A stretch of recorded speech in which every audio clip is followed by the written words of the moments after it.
The test is in 4 parts: Part 1, Part 2, Part 3, and Part 4. Now look at Part 1. Part 1. You will hear two people discussing an extramural course. Fill in the information you hear on the application form below. First, you have some time to look at questions 1 to 6.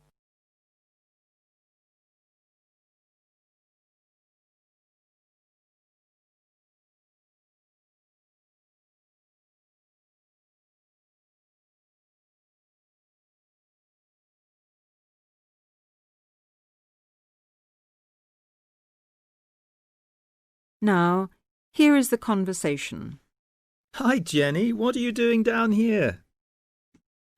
Oh, hello, Steve. Well, I'm trying to fill in this form, but I'm having a bit of a struggle as I sprained my wrist playing tennis yesterday. Don't worry, I'll do it for you. Let's have your pen. Right, fire away.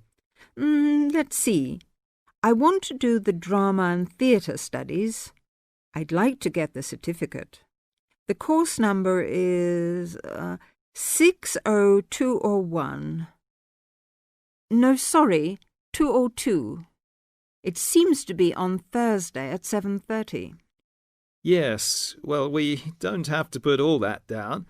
Now, I suppose we can call you Miss? Don't be funny, and spell my name right. Well, if you'll have a name like Jenny McPherson, let's see, it's M-A-C. No, big M, small c, no A. Right, M-C-P-H-E-R-S-O-N. Yes, okay, and don't forget it's a capital P, McPherson. Now, what's your address? Well, I've just moved, so it's 6 Westway Avenue, Longford. Hang on, don't go so fast. 6 Westway Avenue where? Longford. What's next? Your phone number, daytime and evening. Well, I've only got one, as we can't have calls at school in the daytime, so put down the evening one. 605-4829. 4829, OK. And you're a teacher. How old are you? 29? Wish I were. No, 32. Before you hear the rest of the conversation, you have some time to look at questions 7 to 10.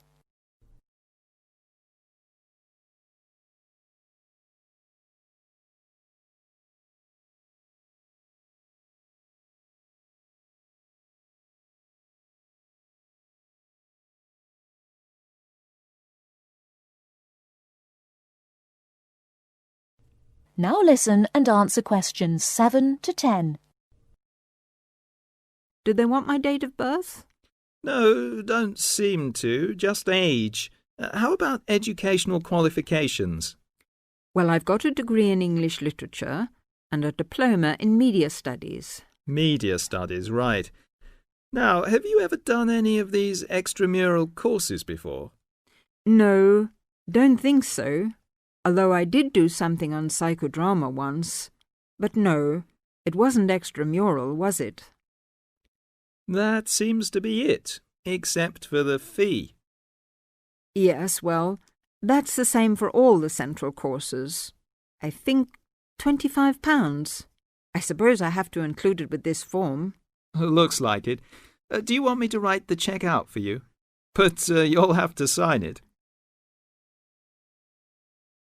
That is the end of Part 1. You now have half a minute to check your answers.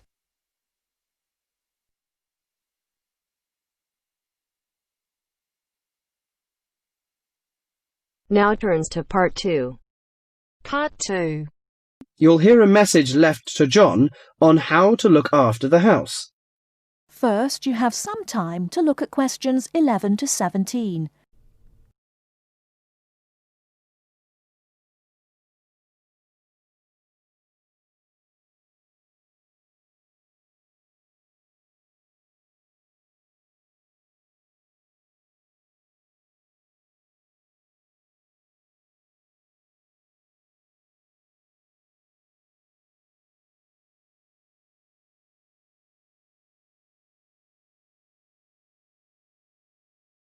Now, listen carefully and answer questions 11 to 17. Hello, John. Welcome to the house. I'm really pleased that you can be here to look after my house while I'm away.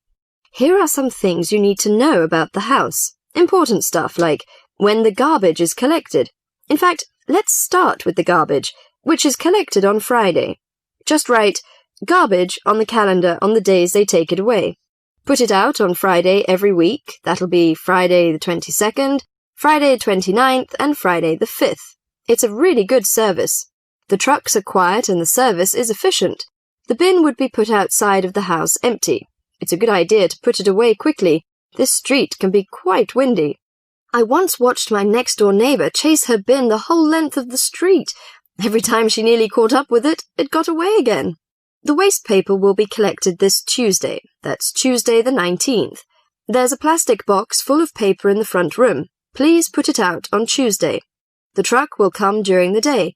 If you don't mind collecting old newspapers and other paper and putting them in the box, I'll put it out when I come home. The paper people only come monthly. I have some things to give to charity in a box in the front room.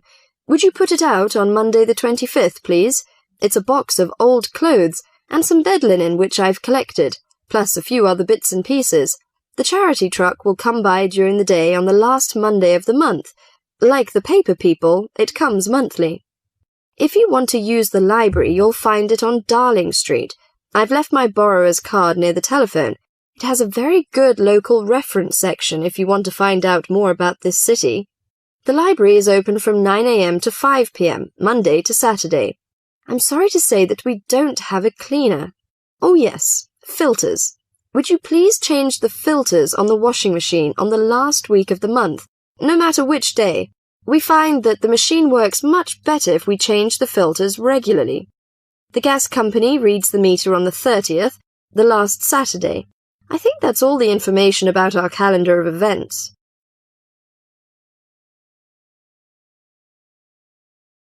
Before you hear the rest of the talk, you have some time to look at questions 18 to 20.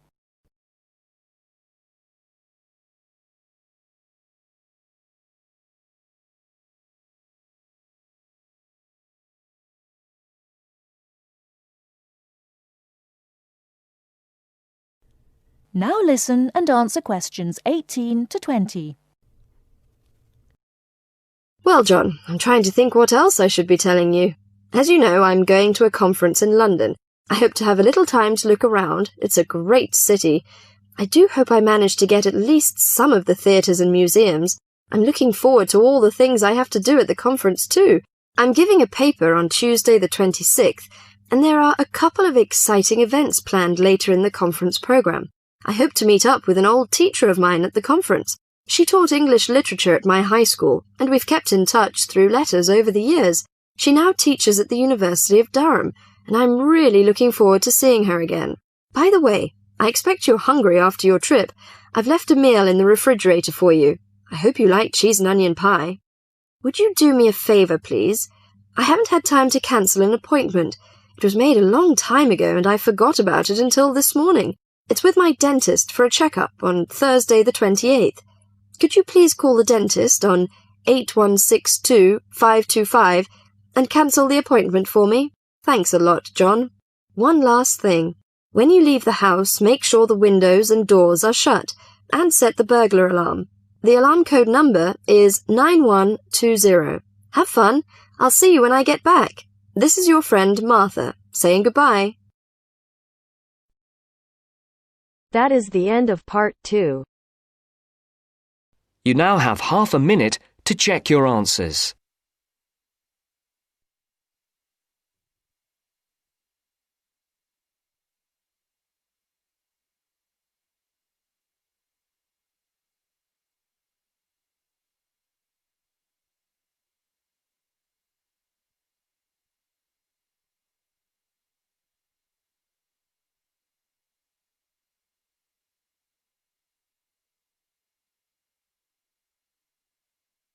Now turns to part 3. Part 3. You'll hear a lecturer talking to a group of science students. First, you have some time to look at questions 21 to 24.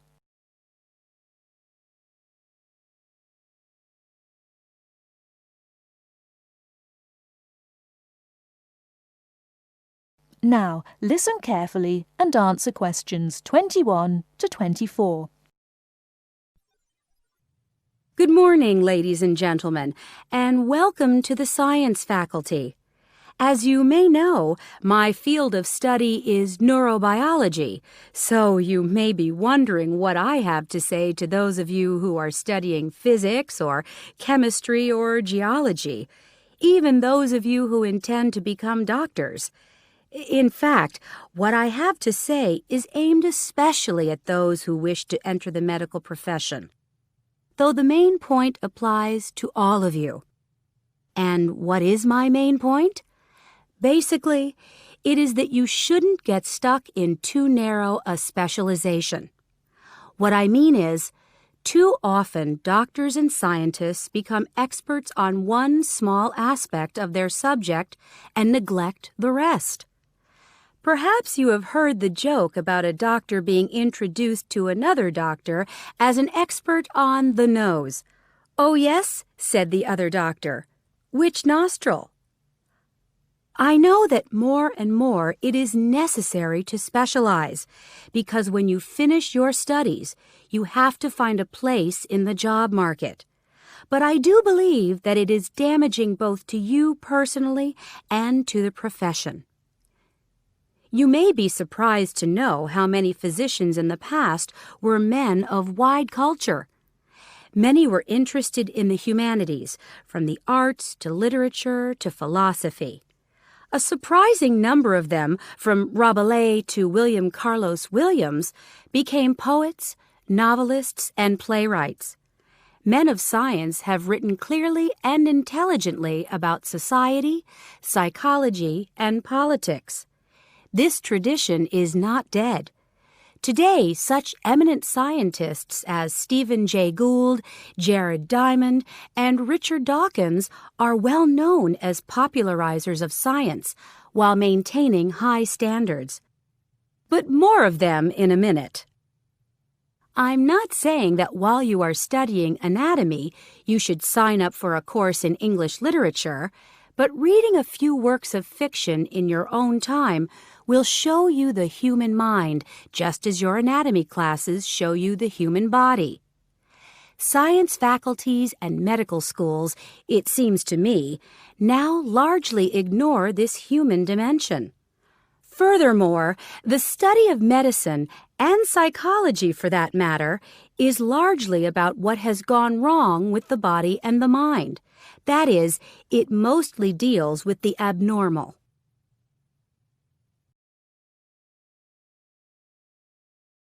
Before you hear the rest of the talk, you have some time to look at questions 25 to 30.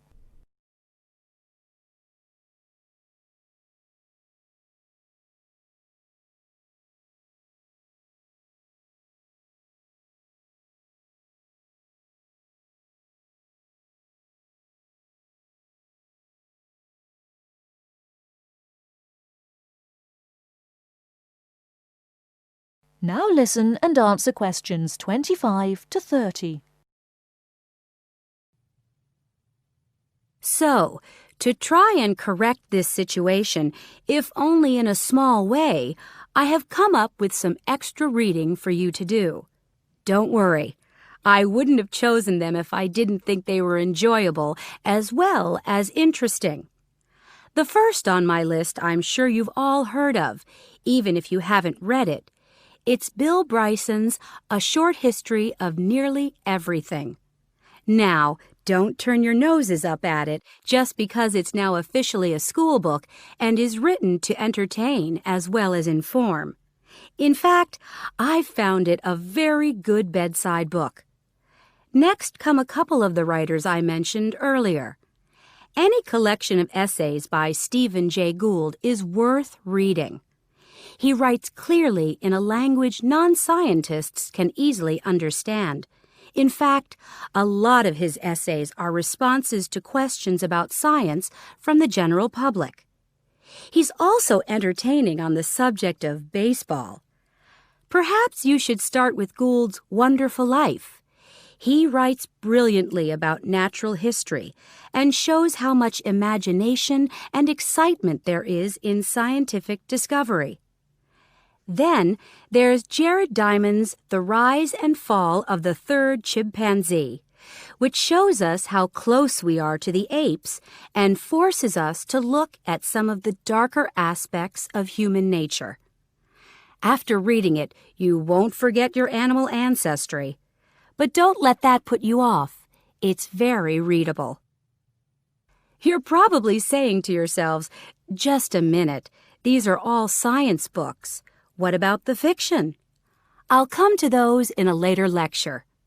At the moment, I'm just trying to get you to read away from your chosen field of study. However, I will recommend one work of fiction now, though it might come as a bit of a surprise. If it does, it means you haven't read it. The book is The Water Babies by Charles Kingsley.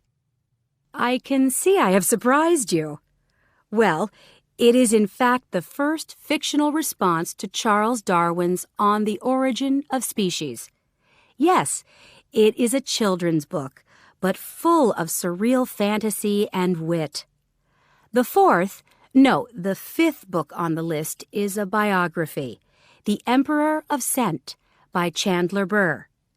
To my mind, it's not particularly well written, but it is a fascinating story.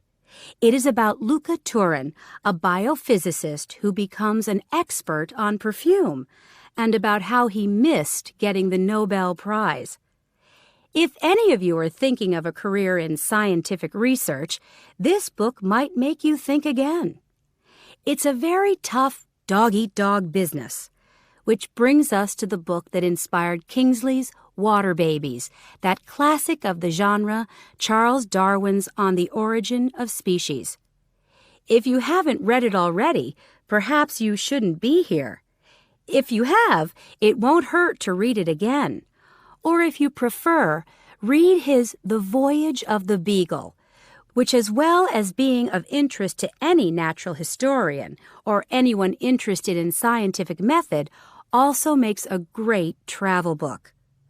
Well, I think that's enough to be going on with, and I can see that it's time to finish up. So please bear in mind, throughout whatever course you are studying, not to neglect other aspects of your wider, non-academic education.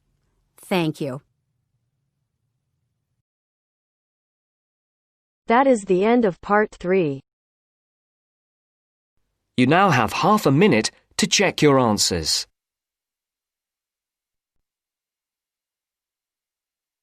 Now turns to part 4. Part 4.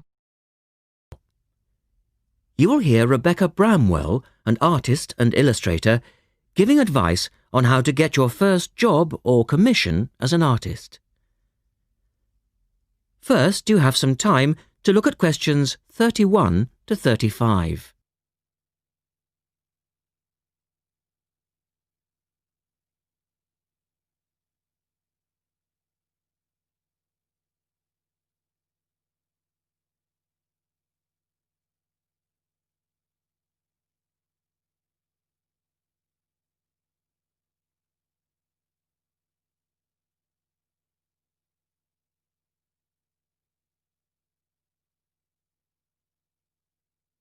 Now listen carefully and answer questions 31 to 35.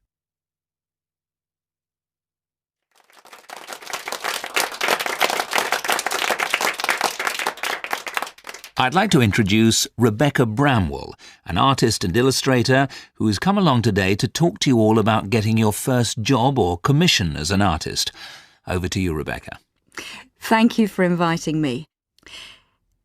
I remember when I graduated back in 1983, I was very excited about getting my first commission.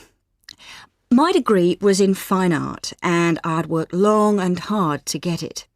I was an enthusiastic student and I never found it difficult to find the incentive to paint.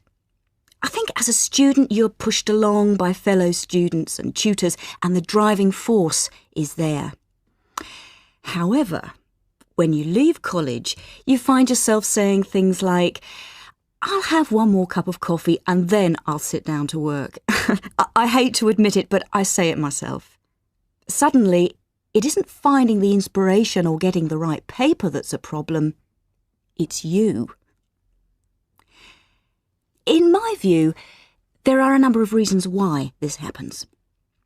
It's a real challenge making a decent living as a new artist. You have to find a market for your work. Often you work freelance and need to take samples or portfolios of your work from place to place. These experiences are common to a lot of professional people. But artists also have to bare their souls to the world, in a way. More than anything, they want praise. If people don't like what they create, then it can be a very emotional and upsetting experience hearing them say this. I began to realise that these problems were preventing me from having a career in art, and so I decided to experiment. I was a painter, but I started to dabble in illustration, drawing pictures for books, cards, and this offered me the opportunity to become more emotionally detached from my work. I was no longer producing images from the heart, but developing images for a specified subject, taking a more practical approach. I began to develop a collection of my illustrations, which I put into a portfolio and started to carry around with me to show prospective clients and employers. But it was still tricky because publishers, for example, want to know that your drawings will reproduce well in a book. But without having had any work published, it's hard to prove this. Having a wonderful portfolio or a collection of original artwork is, of course, a first step. But what most potential clients would like to see is printed artwork, and without this evidence, they tend to hold back still when it comes to offering a contract.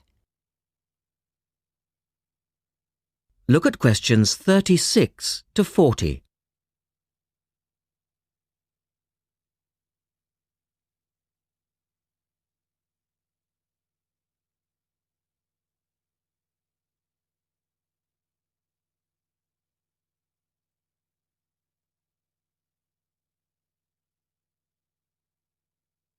Now answer questions 36 to 40. Well, I overcame this problem in two ways. And I suppose this is my advice to you on preparing your portfolio of your best work. The first way was by submitting my work for a competition. And the one I chose was for a horoscope design and was sponsored by a top women's magazine. There are a few of these competitions each year, and they offer new illustrators an opportunity to showcase their work.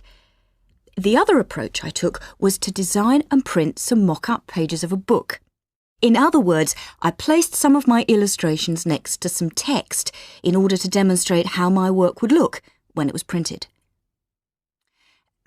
Perhaps I was lucky in that I had taken a degree that provided me with all-round creative skills so that I could vary my style and wasn't limited to a certain technique. Now, I think that is important. The art world and many other creative fields do try to pigeonhole people into snug boxes with an accompanying label. Now, I think you should try to resist this if you feel it happening to you. If you don't, you'll find it difficult to have new work accepted if you try to develop your style at a later stage in your career. Nevertheless, when you start out, and particularly when you're going for an interview, it's important not to confuse people by having a lot of different examples in your portfolio. One remedy for this is to separate your work into distinct categories. In my case, I did this by dividing my design-inspired illustrations from my paintings.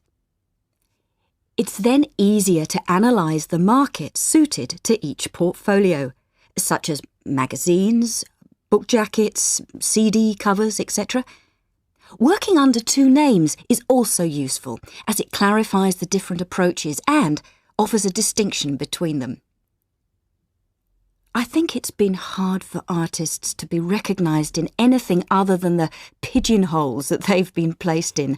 But luckily, these barriers are slowly being demolished. So I really do wish you all...